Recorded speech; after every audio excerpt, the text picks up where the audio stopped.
Hello and welcome to the EPP Group's roundup of the European Parliament's first 2013 plenary session here in Strasbourg.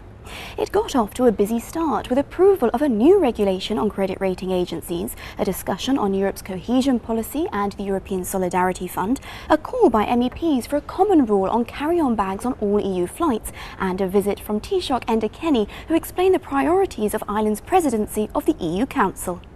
Enda Kenny and his government inherit the challenging task of concluding an agreement on the EU's future budgetary and policy framework for the period 2014 to 2020. EPP Group Chairman Joseph Daul has full confidence in the Prime Minister. Il nous faut un budget européen crédible. We need a credible European budget which is up to the challenge of economic recovery. Taoiseach, please believe Parliament is with you. Ireland is an example of economic recovery, and your presidency will, I am sure, be one of European recovery. We are counting on you. When the Irish Presidency is successful, it will be of benefit to the whole of Europe. Que la présidence irlandaise réussisse, toute l'Europe en profitera. Indeed, given that now 26 million people in Europe are unemployed, the Irish presidency's main priorities are to create stability, growth and jobs, especially for the youth. It is a challenge that we will meet head-on, and we will prioritise within that the youth employment package and the youth guarantee, completing the single market, removing those barriers to business, increasing trading opportunities, improving competitiveness, are all critical in improving the environment for jobs and the opportunity for economies to grow. The Irish presidency will run until the 1st of July. We all remember back in 2008 when the credit rating agencies failed the investors by guaranteeing solvency of an American bank just one day before its collapse, which led to a major worldwide crisis. From now on, though, these agencies will be tightly controlled thanks to a new European legislation which was approved by Parliament this week. EPP Group spokesperson on economic and monetary affairs Diogo Feio said the new legislation marks a change in the way that the rating agencies are seen. Estamos todos no bom caminho. A primeira grande vitória que se traz desta aprovação. We are all on the right track. The major success behind this approval is the beginning of a change in the way that rating agencies are considered. They are merely elements of information for the market and investors, and they cannot be more than that. The problem here is that they have been more than that. I have to point out that, when looking at this proposal, it is becoming clear. Mas eu não posso deixar de salientar, olhando para a proposta, que ela é uma proposta que caminha para a clareza. EU Commissioner Michel Barnier is responsible for the legislation. In plenary, he listed the new rules which the agencies will have to follow to avoid speculation of countries' sovereign debt. From now on, the rating agencies will have to establish an annual ratings calendar which will include a maximum of 3 non-solicited ratings of the sovereign debt. The second is to reduce dependency on external ratings. The financial establishments will no longer be able to rely exclusively and sometimes blindly on credit ratings for their investments. From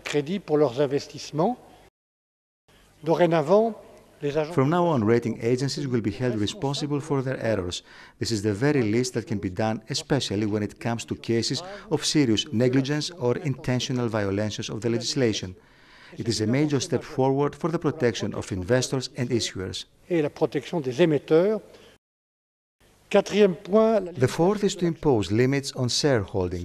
We know that the shareholding arrangement and the shares held by the rating agencies can cause conflicts of interest.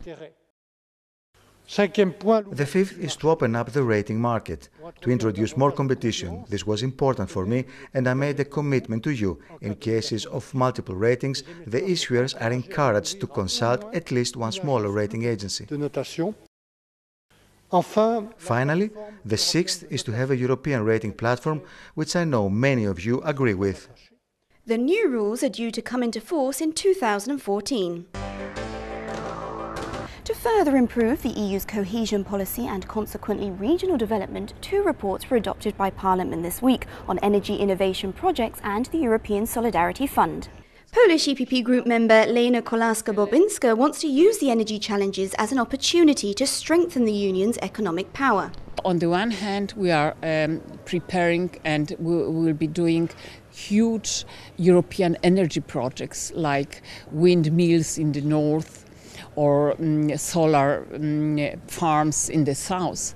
But on the other hand, we need decentralized small energy sources in rural areas. In her report, Spanish EPP Group member Rosa Estaras commends the European Solidarity Fund, which has helped to alleviate damages caused by 49 natural disasters, but also suggests how it can be improved further.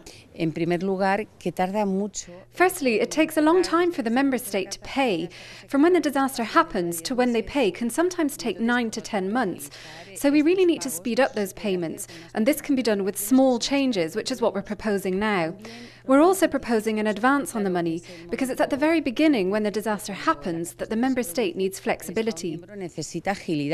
Both reports called for less bureaucracy and simplification of the laws so that the funds can be used more effectively.